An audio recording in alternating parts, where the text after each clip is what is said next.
and Hello. welcome to the Neighborhood Media Internship group.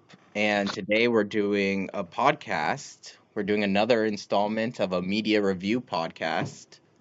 I guess the last time we did this was like 3 years ago. So, welcome to y'all's first installment of the media review podcast. I'm here with Ari. Ari, would you like to introduce yourself? Hi, I'm Ari Glasser. I'm a senior at Essex High School. Nice. And I'm also here with Josiah. Josiah, would you like to introduce yourself?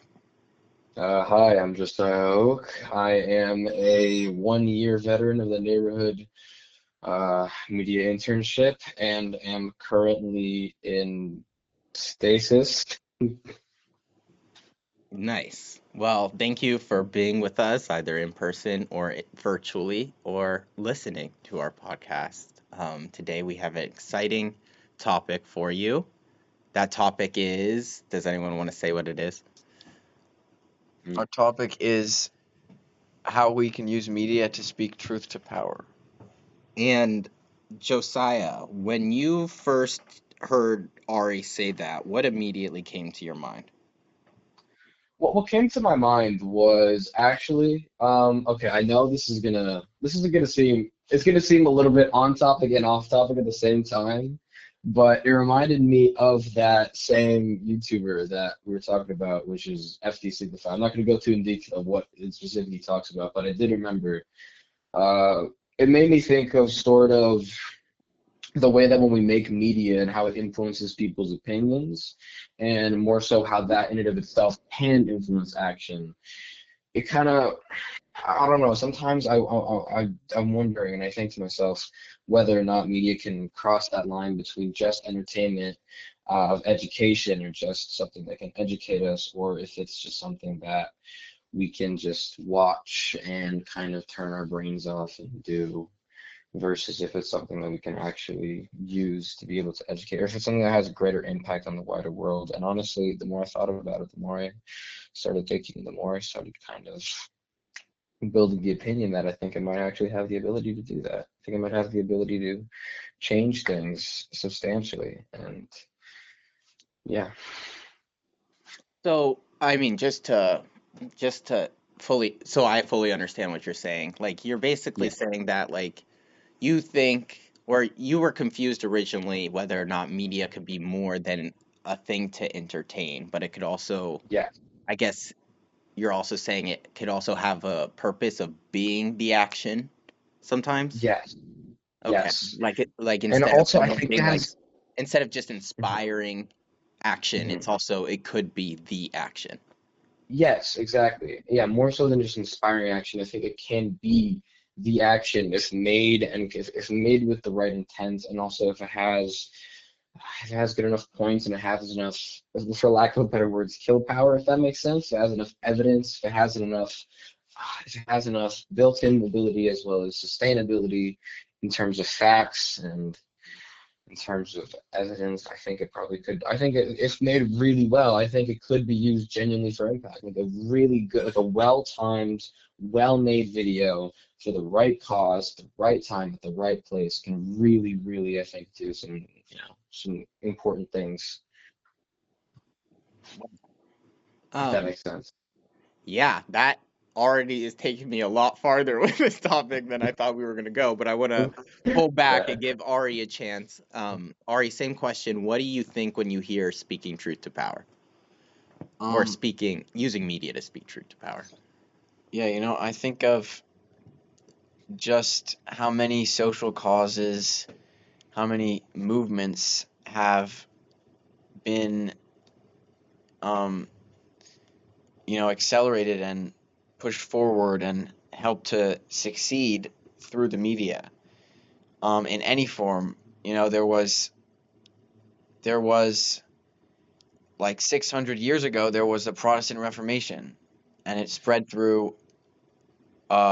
it spread through translating Bibles into German and English and languages that people could actually read, and it totally swept throughout Europe, and now we have a huge portion of Christians in America that are Protestants. And then you go more recently, there was you think about the women's rights movement in the 19th century and early 20th century, of the magazines they had, of the conferences they held, the The little books they trading published. cards Yeah, too. Yeah. everything. And they got themselves attention that was spread through the media in the newspapers, and that's how women got the right to vote.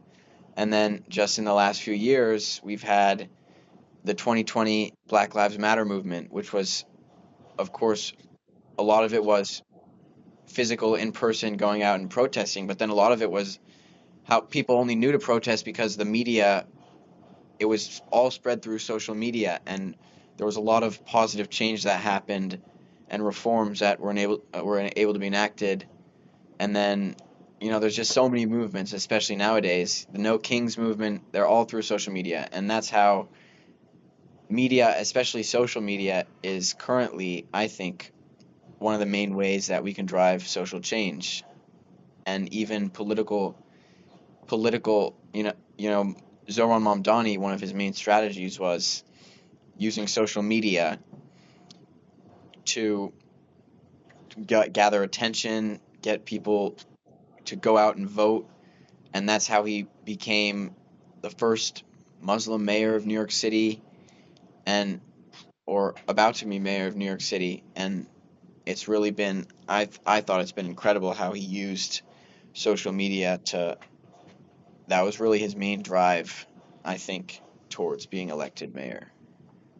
So when I think, when I hear media, using media to speak truth to power, I really think that media is the way that we get large scale movements to move forward in our modern world.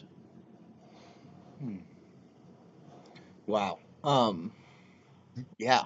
Because I think my next follow-up question to that was like, oh yeah, and what are some more examples of it? And you're already thinking that far along, and I like that.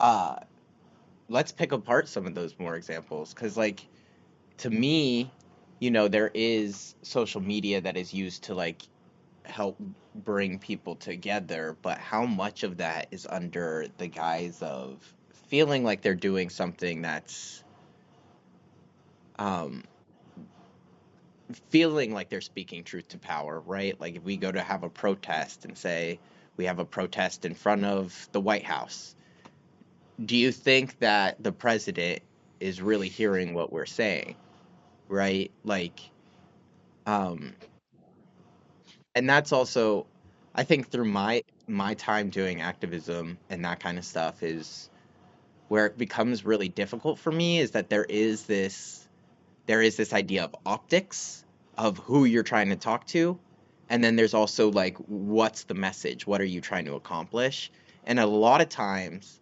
those things are at odds. um where like, and I can think specifically where it's like, at times I want to make sure that this group of people feels well represented, respected, and honored, while another group of people, while the people that I'm trying to talk to don't necessarily view that group of people as such, where it's like, oh, well, I need the optics of like, I am a respectable person in this world, but also I don't believe that we should be we should be forcing our own ideas of what is respectable onto other people.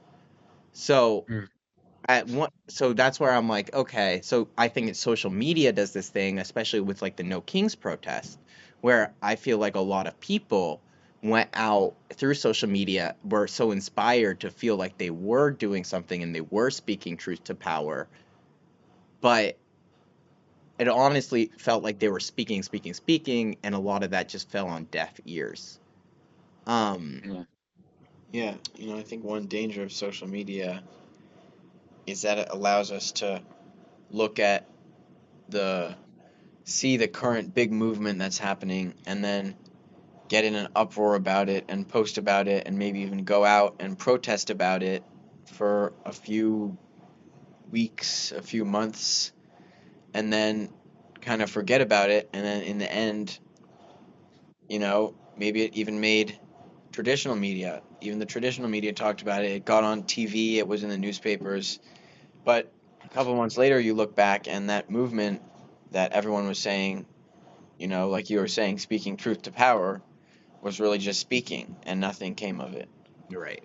Exactly. And I think kind of popcorning off that a little bit, with the way that the internet works, it's always so fast. So even when you do have something as important as like the No Kings protest, because of how fast the internet moves and how short its attention span is, you have a lot of people, a lot of which who people who are genuinely caring about it and genuinely have a lot to say about it, genuinely have a lot to think about it, and they all participate and they all do this, but then eventually, because of how fast everything goes, it all kind of falls to the wayside. So it all kind of feels like you're screaming into like a hollow void of just always talking and actually being able to do something, but it not really even mattering that much, just due to the constant like cycle of news and information that we're always receiving all the time. It's hard to actually make it really stick and refer, to make it, people really care about it. So, in y'all's opinion, when does something move from that let's just talk and talk and talk to that speaking part to that actually speaking truth to power part? Like where does it just go from talking to actual action? Because I do think to a degree that having communal discussions on topics is action, right? Like I don't want to like if there's like a big um all of a sudden surge of break-ins in a certain neighborhood and then having a whole discussion on, hey, there's been a series of break-ins, this is how we're going to protect ourselves. That is, in my opinion, action. That discussion is action. um Mhm. However, there is also a degree of like what, like again, like you were saying, just talk talk talk, and then it feels like action steps have been taken even though there's nothing really setting you to move forward. So when does that line go from let's just have a discussion to let's have, or let's take action? And what is that catalyst that does that, would be my follow-up to that question. Yeah, I think some of it depends on. I mean, it's a complicated issue because you think of like movements that happened 10, 15 years ago, and like I'm not an expert on these, but there was like the Me Too movement that was spread online. A lot of it was spread online, and it really did have many, many women coming out and confronting uh, men who had, assaulted or abused, Misuse their power misused their and power, and it had a lot of men publicly punished for what they did. But, of course, there were many that got away with it too. But that was maybe a more successful movement that, and then there was like the Occupy Wall Street movement that, again, I'm not an expert, but I don't really know if that ended up doing anything. Um, so I'm not an expert either. I just remember seeing the tents outside. I went to DC that year for my school Oh, field trip, and I remember seeing these tents on outside DC, on all the different things of them occupying Wall Street. but also some of it, I think, is about how much can be accomplished with the people who are in power, um, and how much they are willing to fight against it. Because a movement like Me Too, there was such a public outcry and sentiment, and probably almost every woman in the country, or at least most of them, of course, thought that what was happening was a good thing, and many of them had probably experienced similar things themselves. But with movements that are, it's harder to get by fighting against the rich and the billionaires, and that's because the peop- the billionaires will do everything they can, everything in their power to make sure that this movement goes nowhere. And that's not the same thing that happens with movements in other parts of society, but when it comes to movements about money and about affecting the politicians in power, it often ends up that people from even both parties are gonna try to, if not suppress, then divert attention from that movement. So unfortunately, I think some of it does come down to how that movement is trying to affect people in power. And then at that point, maybe it has to do with how far the people in that movement are willing to go. Because a movement where you yell and you go in a tent outside of the White House and you protest, maybe it'll work for certain issues that everyone already agrees on, but it won't if you're really trying to change a part of politics or the economy. And then that's when you see more, not necessarily violent, but movements where there's real protests and riots, and sometimes those end up going nowhere too, but sometimes those end up accomplishing real change. Would you say that um that unity building amongst comrades is what I'm going to use, amongst people who think similarly about um an idea, is the same as speaking truth to power, or is a version of speaking truth to power? Like community building. You get it. Do you think that?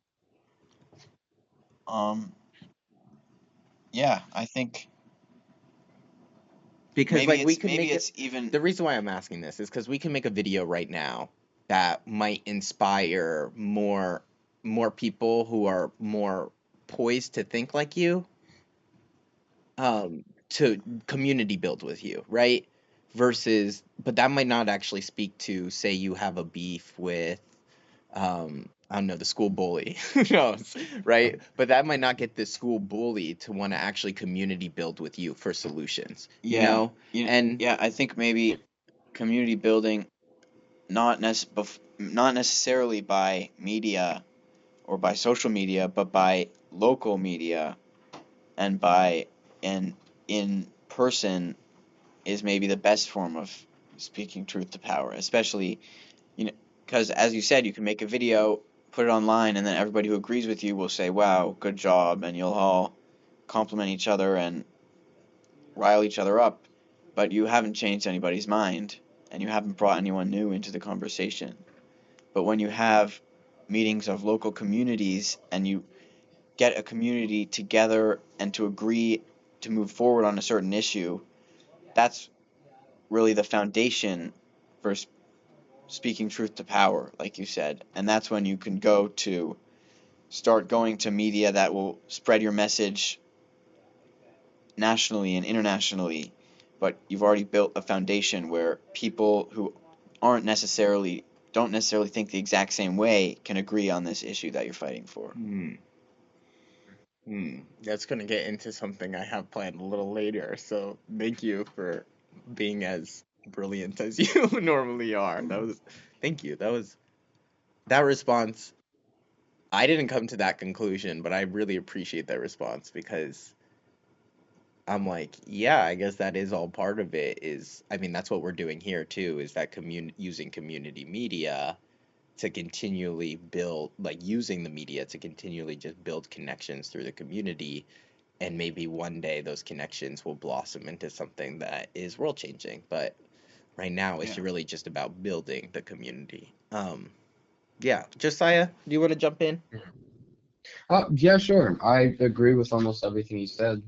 Building a community is probably the best option that we have right now. Because again, we can talk about these issues all the time and we can discuss them with one another, but if we don't really unite as a cause or as a community to actually fight these issues, and at this point we're all just little people talking at a bigger issue that is way too big for any single individual to face. The issues that we face are so big in scale and they're so widespread that it kind of becomes impossible to take any of it on alone. And I feel like a lot of time when we do even do these discussions online, or if we talk about these things, we make this post, it almost feels like we are facing it alone.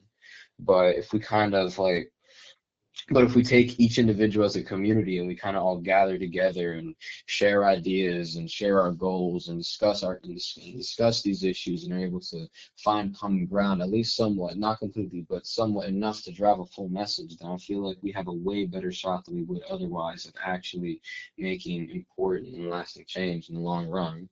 Because at the end of the day, any movement always starts with people, just people who share a common goal, people who share a common idea, people who have the same drive to push that idea into reality. And and yeah. Okay, so I think I want to ask this question first. Shoot, and I think I just forgot it, which really sucks. But how do you think that um basically what I'm asking is like at what point do you think like as someone who makes media and who has your own personal opinions, your own affinity groups, groups that you belong to, whatever, that all create who you are as a person. At what point do you think that you can um, properly like make a essentially make a video that would like convey the message of those groups that you belong to, right? That would like so you've done all this community building, we have connected, we have started a movement, right? At what point do you think that you would be capable of making a video um that would basically help embody the messages of all those people? Like how would you go about doing that? Hmm. Um Um, well, I mean, personally speaking, I think when you're doing something like that, you almost have to kind of take yourself out of the equation. You still have to put a lot of yourself into this actual video. But when you're making, not just doesn't only represent your thoughts and your opinions, but the whole thoughts and opinions of a whole group. So you kind of have to not only take in your own personal thoughts into account, but more importantly, the overall collective. So I feel like you kind of have to use more broad terms when you're speaking. You kind of it's like that whole thing with the news. Whenever we make news media, how we report on what we see and you kind of take your personal feelings out of it. I mean, obviously the ones that you agree with within the group, but you kind of have to. Mm, it's it's a complicated topic. I find myself thinking about this a lot, especially when I I'm guess making then when I'm another way thinking that about I could making a ask is like at what point, yeah like it is easier to amplify your voice through a megaphone, right? At yeah what point will you use that megaphone to make a message, right? And how do you know that that message is right? Because we can make a video any which way that may or may not convey the message that or the will of a certain group of people, right? Like that's always going to happen, right? We might how do we make sure that we're still doing something um that is holding the identities and the opinions of using the opinions of that megaphone and using it in a way that is not only just but in a way that is still within that community building lens. Um, and for me, I think you're right. Is like, yeah, we're doing the community building, so the community has to have a say in what it is. But I also and think that that's a little bit of a juxtaposition in the sense that like not one person can kind of say what the will of the community is. exactly So I feel you on your uncertainty because it is one of those things where you just kind of play it by ear, you know. hmm So now one question I wanted to ask both of you is um can you all think of any examples of when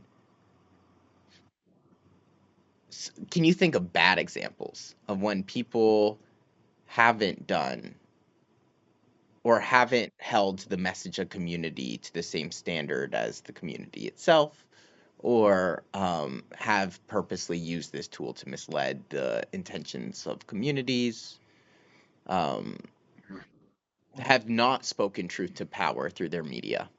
I think, this might not necessarily be someone even trying to speak truth to power. It's more completely intending to mislead people and mislead communities. And I think a good example is, you know, there's all the misinformation that exists in our modern world, and largely that exists within um, the conservative political movement in the United States.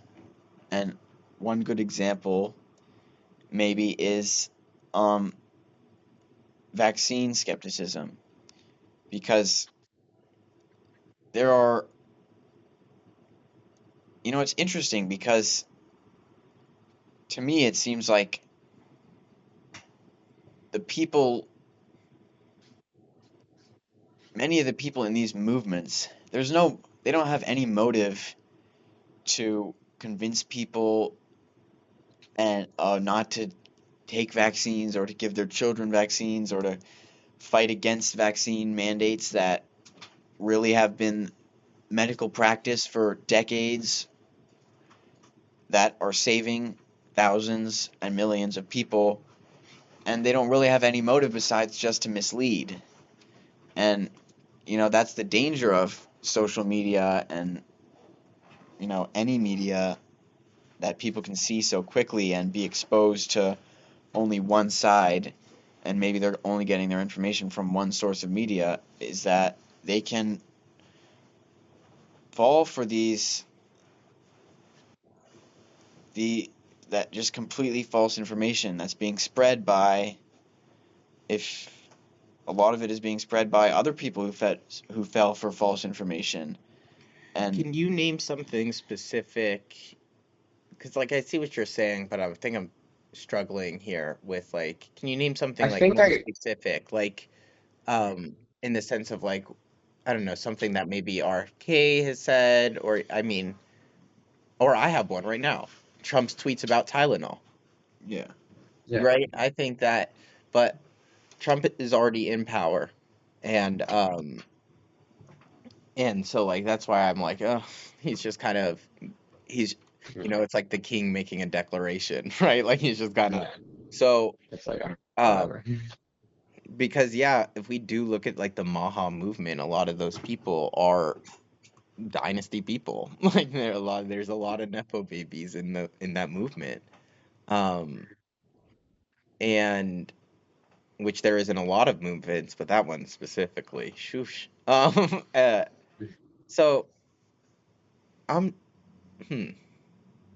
Yeah, there is a degree of misinformation that I definitely think is being misspread. But I also think that, I think that's different. There's misinformation and then there's disinformation, Mhm. and I'm more interested in those people who are doing disinformation with the misinformation that they have, right? Like or Yes, or doing misinformation with disinformation.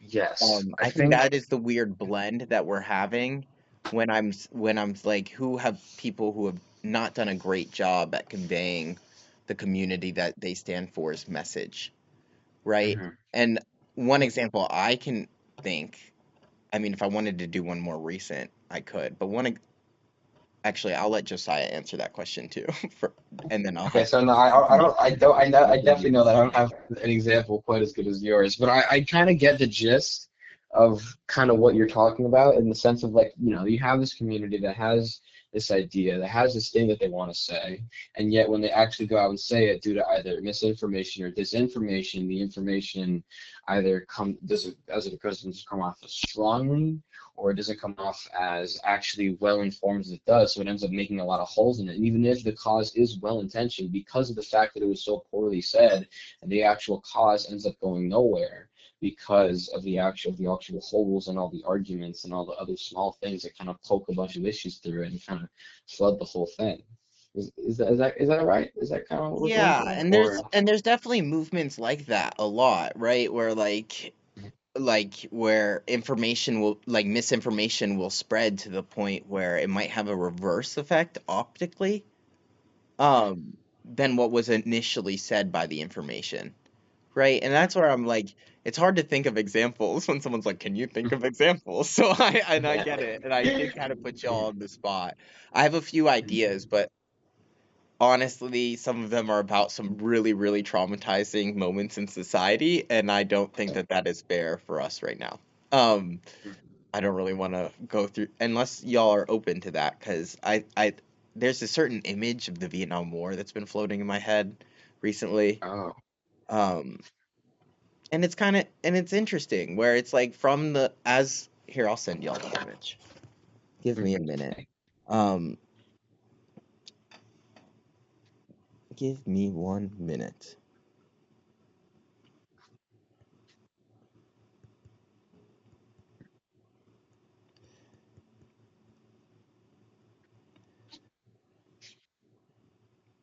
Yeah, it's this photo. You're gonna have to turn off your safety settings for this one.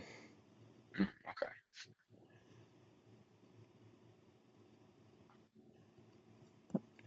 Um, so I am sorry now. I'm gonna let y'all know. Okay. So that I'm image is bracing from for the effects. Vietnam War. I sent it in the group chat. It might take a second. That image is from the Vietnam War, and um, Oh, and when you see when you see that photo, what are your first thoughts? Like just from like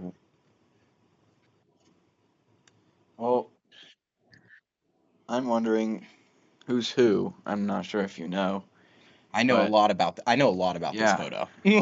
So yeah. that might be the We reason need why some it's stuck in my head. context. But like describe the photo for the listeners. So there's we're looking down, not straight down, but slightly diagonally down a road um in what looks like Vietnam, and there's on the left there's a soldier, and then next to him, to the right of him, there's a man who looks like he's probably with the soldier, and he's holding a little revolver right up to the head of this man who looks like he's a civilian or a peasant, or he looks tired, and Someone definitely not in power. he's it looks like maybe to me that they're executing a civilian. That's the initial appearance of it in the road. And who else is there? There's one other person there that you haven't named. Soldier in the background. The photographer, The photographer, right? who's Who's taking the photo. yeah, And I think that that's also a really crucial thing to recognize. I'm pretty sure the photographer's European, by the way. and Maybe from the United States. and the people committing this killing, whoever they may be, aren't afraid to show it. They aren't afraid to have their pictures taken, to have this photographer following them and watching them do this. So it's really a bold thing that they're doing. Josiah, do you concur As with Ari's analysis? Yes, I do agree with this so much. I do think that this image, to a certain extent, is trying to say a message or trying to give a message, almost sort of like a threat, Hmm. maybe showing that I have no idea why this man is in this situation. I'm sure you could most likely tell me, but if I can maybe give out a couple context clues, perhaps it has something to do with deciding not to join in the fight, or when it comes to maybe a betrayal of his own country, but for some reason, it's the own soldier turn on their own countrymen, turn on their own civilians that they're trying to protect, and almost putting a gun up to them, and to Another act or thing, enact. another thing I think is that they're in. I'm not sure if I mentioned this, but they're in what looks like a pretty big city. You can see down the road there's other cars and other people walking around.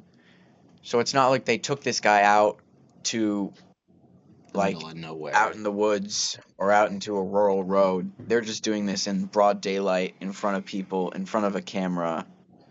They wanted to You know, say something with that. they want to make a statement.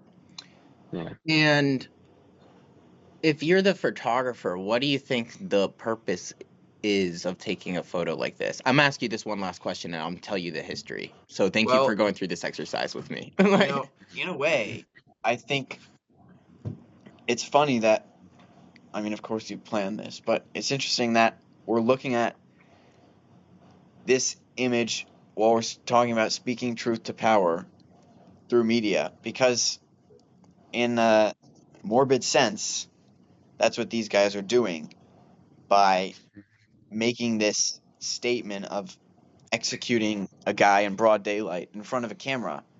And, you know, this photographer is going to distribute this photo. We're going to see it in 50 years and be talking about it. And they are making a statement, and they're saying something, and they're doing something through the media of this photographer who,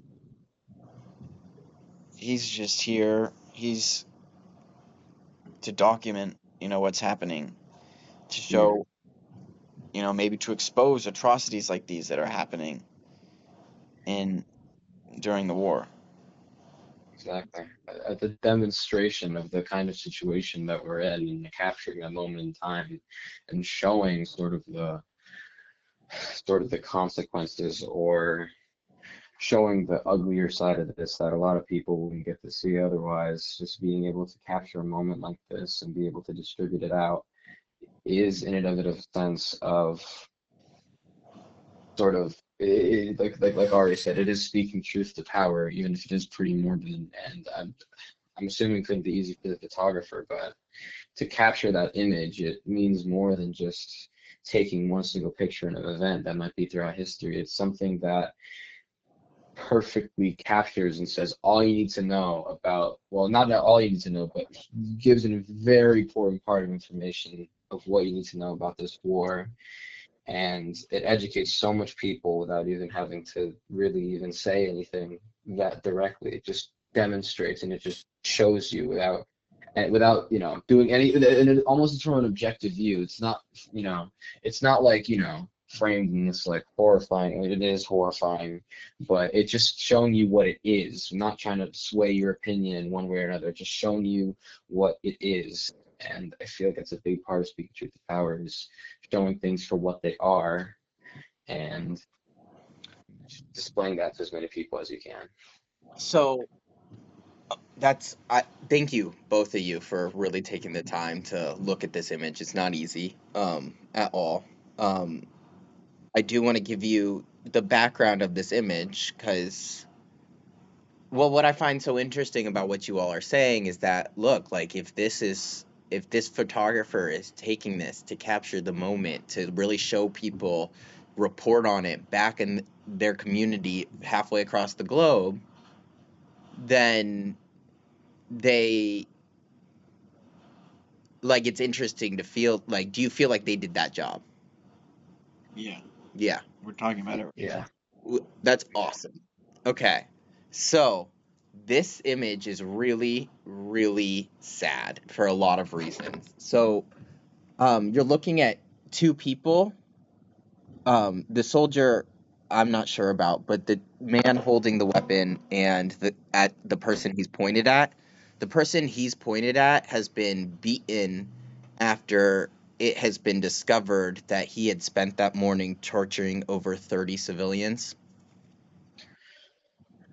And I think he belongs to the Viet Cong as the group. So this person, this general who was a part of the resistance to the Viet Cong, executed him because of that.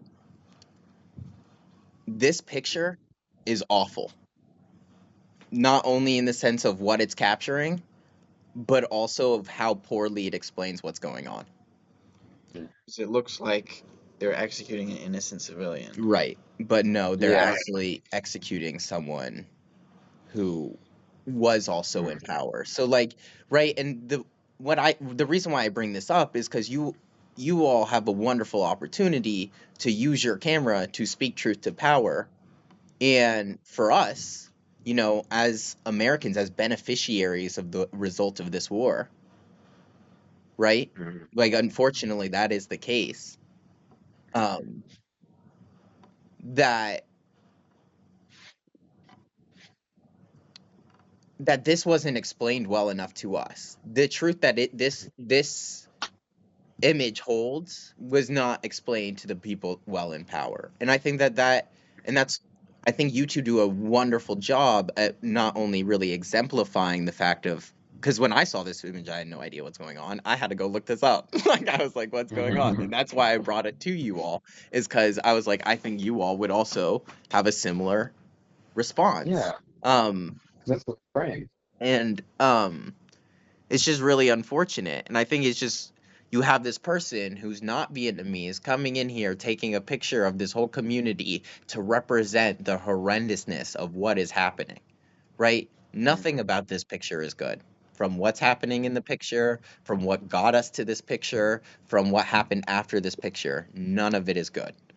So when I see it, I'm almost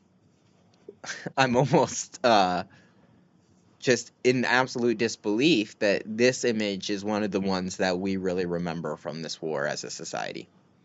Because in one way, we see it as someone awful doing something to someone who didn't deserve it, when we see someone doing something awful to someone who also did something awful.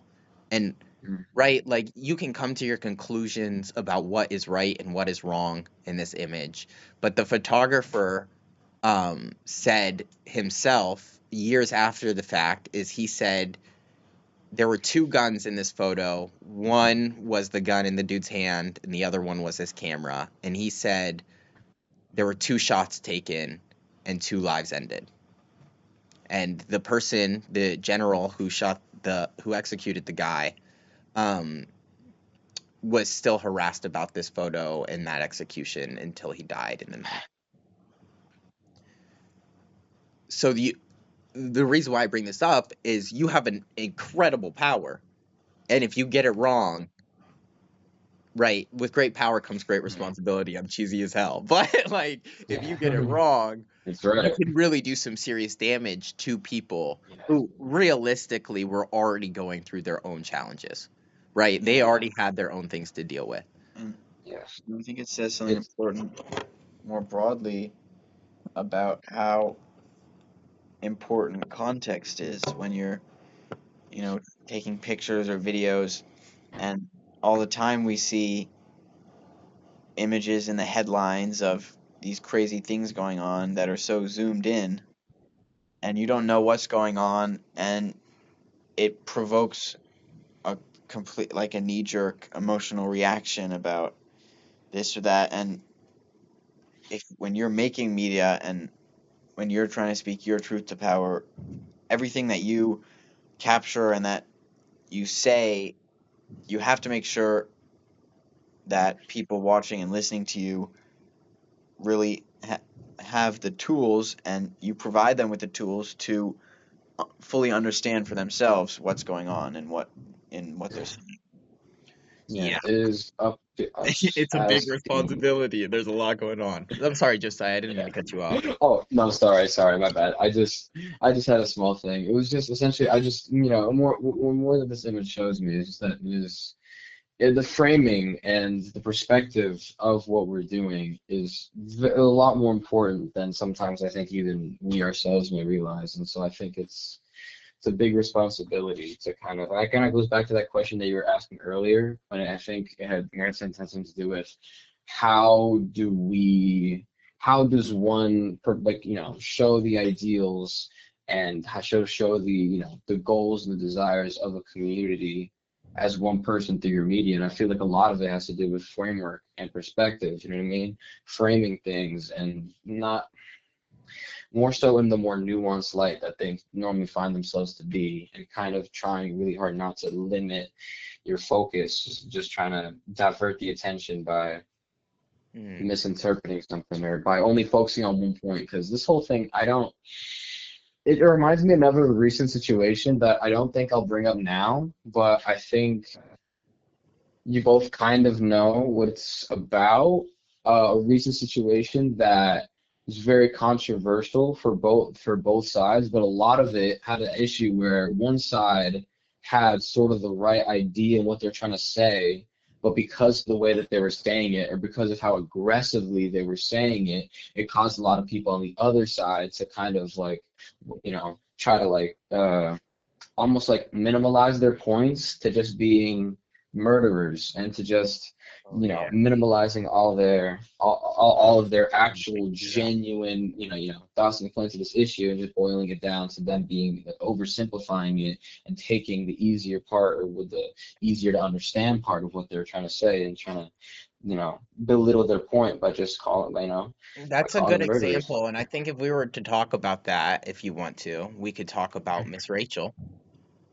Oh, Would you oh be wait, amenable yeah, to talking about the Miss Rachel thing? Or yeah, the lady, is that, are you not wait, remind familiar? me about that again. I think it So had to do I with don't know if y'all are racism?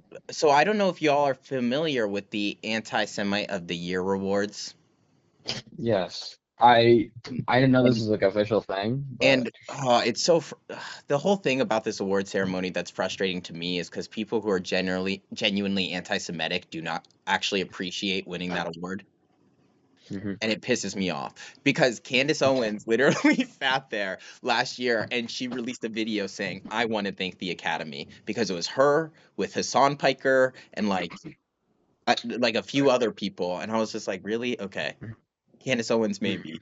Other people, maybe not so much. But Miss Yeah, Rachel has been nominated as one of the finalists for the Anti-Semite of the Year award. Miss right, Rachel is basically the Mr. Rogers of right, children's content these days.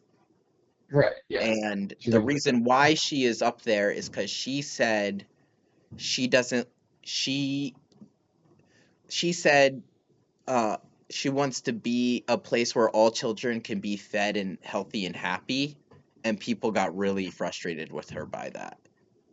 Did you do some Googling real quick for me? Thank you.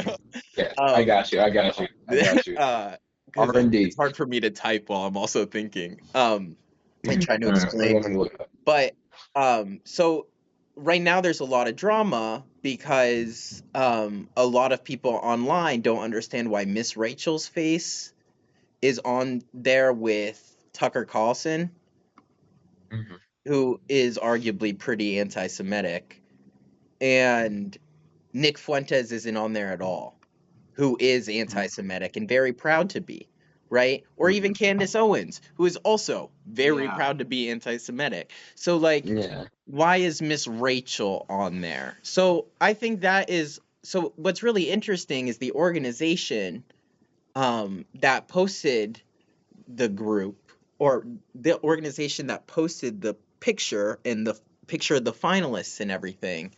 Um,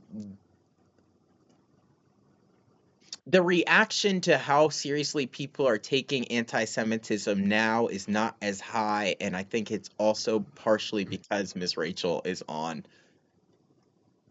Yeah, that children's poster. programming. Like, I think that's unfortunately the case. Is because, Yeah. and so I don't know. Any initial thoughts when you hear about that story? Think about that story. I remember Mm, when Miss Rachel was receiving a lot of internet hate, and I was like, people are mm, attacking Miss Rachel. Like that's crazy. yeah, Um, and people were attacking Miss Rachel, and I'm like, it's Miss Rachel. She literally makes like yeah, PBS content. Like it's not. yeah. I believe sharing is caring. Okay, cool. Like, um, Mm, and it's just I think she's gonna win the award actually this year, but we'll see what's going on. yeah. Um, any initial like, but to me, I think this is another really bad example of speaking truth to power, is because Mm. anti-Semitism is something that is really real, and people face that Oh harassment yeah, every single day. yeah. There's a lot of different ways that harassment like is felt, and Mhm, so I think when you're including someone like Miss Rachel, when you have someone like Nick Fuentes who's not on the list, mhm, kind of leaves it really confusing to people on what they consider anti-Semitism to be, mhm. Yeah. right? And I think that that doesn't do anything to help anyone Mhm. dismiss anti-Semitism. Yeah, But exactly. it's It's just focusing on smaller, it's focusing on smaller issues that are way more inconsequential, rather than actually focusing on the bigger people that are actually causing, or or the Elon main Musk wasn't on proprietors the of this list. issue. Hmm. Elon What Musk bigger did a part? Sieg Heil. Yeah. Like on a national stage, and he's not on that list. Yeah, he did the Get Nazi it. salute. Like you can't do that. You Golden can't. You're not salute. allowed to do But I don't know. Am I off base here? Because I don't know. I don't know. I'm sorry, Josiah, for No, interrupting. no, no, no, no, no, no. That makes like that kind of goes along with what I was thinking already, which is the fact that we, instead of actually focusing on the overall bigger issue and on the overall actual, crucial problem of anti-Semitism in this country, and the fact that a lot of people are kind of like either taking advantage of it or twisting it or using it for their own goals, and they're tackling all these smaller people who aren't even really doing anything that crazy, and they're kind of pointing them out and like making martyrs of them also to demonstrate this whole movement, when in reality it's informed in misinformation and disinformation, and it's overall just all a big distraction from the actual issue. And at this point, sometimes it makes me think, like, I wonder if all this is like planted, if that's like part of the goal that they're trying to do. You know what I mean? I don't want to go full conspiracist, but it's like, oh man, what if Not they're go trying to full distract us from conspiracy, bigger issues? because then we fall down the Yeah. rabbit hole of anti-Semitism. Let's not go full Exactly. conspiracy. And it's like, oh my God. But And it's like, oh, that's a Ori, I'll big ask this topic. question to you. Do you think it is effective messaging, or do you think it's an effective use of the megaphone by this organization to include Miss Rachel on this group, in this group? Yeah, no, not at all. And I think one problem with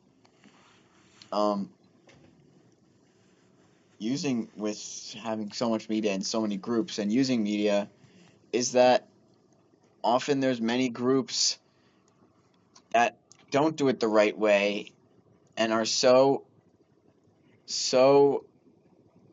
strongly set in their idea and so ignorant of what other people may think of how they look that they end up accomplishing the opposite of what they're trying to do. The organization's called Stop Anti-Semitism. I don't know anything about it, but it seems like it's a group that is totally against any criticism of Israel, even if it's like implied criticism, like something that's, what could Miss Rachel have possibly said? She was literally said she was bothered by seeing starving kids, and Yeah. she's like, I want to live in a world where So- no kids are hungry. And I was like, So- that's so bad. Exactly. And that's the most like When you attack kill statement ever. when you attack the people that are so, loved by the public, that's not, and it makes this is how this organization gets all this attention by putting Miss Rachel's name out here, when probably it's it's not an organization that's really an authority on anti-Semitism, and that's really qualified to be getting all this attention, and you don't need that many people to be saying, you don't need that many people to put this whole Miss Rachel thing out and have it be a controversy, and it makes it, I don't know, it's not, it happens in a lot of different movements where a small um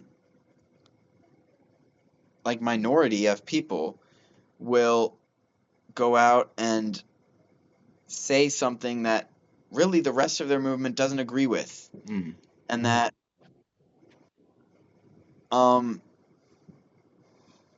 doesn't make anyone want to respect them or listen to them, and it doesn't sound reasonable of a thing to say. And I'm trying to think of an example right now. But I can't.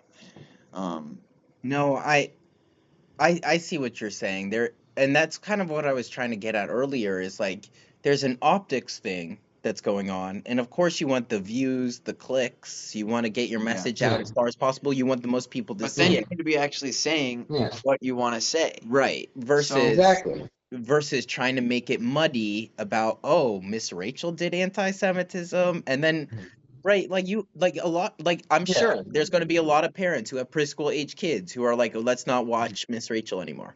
I'm sure that's going Yeah. to, but I don't think the amount of that is going to get one Miss Rachel canceled. It didn't the first time. Not Yeah. like I think if she wins the award, she'll be gutted personally, but what does Yeah. that do for anyone?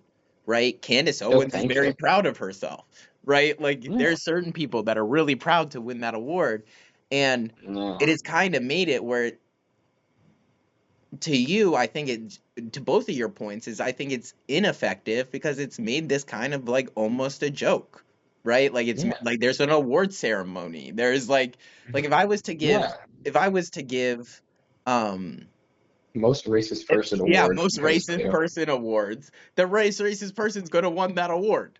Like the any Nazi's racies. gonna won that award. Like that's just Yeah. exactly how that's gonna work. And Exactly. also, as for other examples, I mean, this happens from time and time again. Like they often say like the vocal minority is the one commenting on your YouTube posts, right? Like not Hmm. a million people saw that, and there's only Hmm. what, Like 10,000 two. comments. It's literally the vocal minority every Yeah. time. So I see what you're Yeah. saying too, and that's why I was like, there's this optics question, and then there's using the megaphone responsibly. And Yeah. where in the line are you doing this only for optics, or are you only doing this responsibly?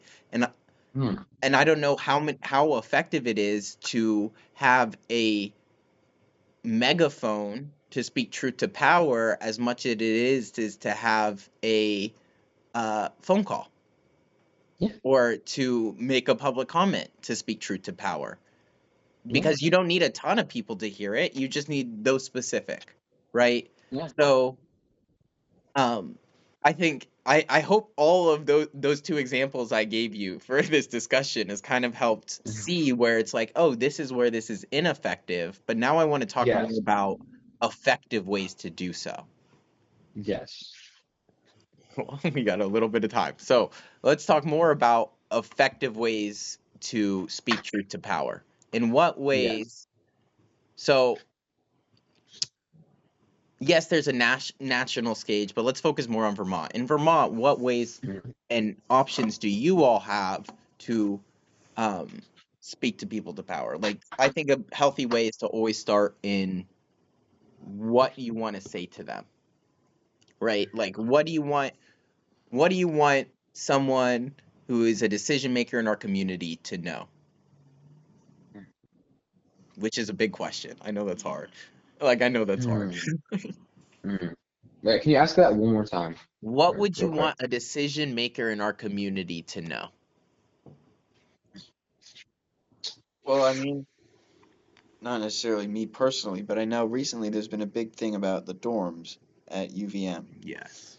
So when you get centered on a specific issue like that, you say, I mean, it's been, what from what I've heard, it's been a problem for years. And you're at UVM, you're a UVM student, and your dorms are moldy and they have bugs in it or Hmm. whatever, and it's not safe for your lungs. It's not safe for, it's not, maybe it's too cold. It's not safe for you to live in all the time. And, but you need to be concentrated on that specific issue. You can't just be saying, oh, the dorms are horrible. You have to say, there's mold here, Yeah. there's this here, and they haven't done anything about it. And that's when you go to someone local and you say, here's our problem, and here's what you need to do to fix it. And in that case, I think it was the city council, and there was one of the city councilors was actually a UVM student, and they passed a resolution that said, okay, UVM, you need to go do your inspection that you've been putting off. And so I think that when you have a specific issue and you have a specific solution and you have a group of people that all are experiencing this, and that's when you go to the people in power and say, you need to do something about this. Yeah. So in that Yeah. case, instead of going to UVM admin, the people in power to make it happen was Burlington City Council, Yeah. right? Because, Hmm. if you have an issue, Hmm. maybe it's at school or it's at Yeah. I don't know, it's at school or a religious community or a sports community, and there's people in power at that level that haven't done anything about your problem. or maybe that have even been perpetuating your problem and adding to your problem or causing your problem, then that's when you go to the school district or the city council or someone that maybe hasn't been aware of what's going on, because the people at the level at the school or the the level of the specific activity, specific community, don't want anyone else to know what's going on. They just want you to be miserable and not do anything about it. But Exactly. if you go to people who are willing to help, and there are always people willing to help, and it might be hard to find them. In this case, it's not that hard to find the city council of Burlington, probably. But yeah, that's how you get out and say what you need to say and speak your truth. Yeah. Hmm. I sort of Go ahead, agreeing with that. Josiah. I think that you got to go, and I feel like, especially when it comes to a lot of these issues, I think the best course of action is also can sometimes be a mix of both, where you go and you talk to members of the community and you talk to positions of power when you can. You make phone calls, you send emails, you make an effort to go and actually get in touch with these people. But once you have like a firm group of people who already agree with what you're trying to go for, what you're trying to change, like let's say the UVM dorms, then afterwards you build up that sort of community and you're able to get all those connections. And then and if you want to project that voice a little bit louder, you already have that voice with the community you have. But if you just want to project it or amplify it a little bit more, you can make a social media post about it, make a video talking about this stuff, do all that, and that way it is way more seen just by the general public. General public kind of gives you attention, gives you that little boost, maybe that little oomph that you need to actually be able to get the change done, because it'll put pressure on the people who aren't really doing it, and they'll see it and they'll be like, oh, okay, so we already have this, and we already have this community that's actively at our doorstep, as well as the overall wider community on social media. We got to change this for Yeah. bad, bad And optics. I think that's a really good example of how, even if social media doesn't always accomplish things on a national level, maybe it just Yes. makes people feel good about what they're posting, but it can, if something on a local community level goes viral to the national level, that amount of attention directed at a small community really does make change happen and in the Yes. community. So even if someone across the country isn't going to be directly impacted by what happens here in Vermont, if there's an issue, or maybe someone in the other end of Vermont isn't impacted by what happens in Burlington, if they see what's going on and all the state is aware of a problem, then it can, just the amount of attention that's on it can really, galvanize or just force people in power to do something about it. And that's an example of how Exactly. social media on a large scale can do a lot of good in a smaller community. Yeah. But it also has a responsibility of the person who's creating that, who again, if the one who's putting the idea out, and the person who has the microphone to be able to express all those ideas and be able to show the situation To for how it accurately really represent is. what's going on. Yes, to demonstrate it responsibly without falling into the trap of misinformation or Yeah, disinformation. It's all about framing and perspective. And once you have that down, and once you're able to fully convey it in the light that you want people to see it in, and the way and the nuanced situation that it is, once you're able to fully put it out like that, then you'll have a perfect push. exactly. Wow. Any other comments? Any closing thoughts? I think that put it pretty well. I thought that put it pretty well too. Mhm. That's why I'm like, Yeah, oh, let's do it. All right. Well, that was thank you pretty for good. joining me. Thanks for talking about that. I know that wasn't easy, but I think all of which is very important. So, especially when you're doing media, it's very important to understand the ethics of what we're doing. So, thank you.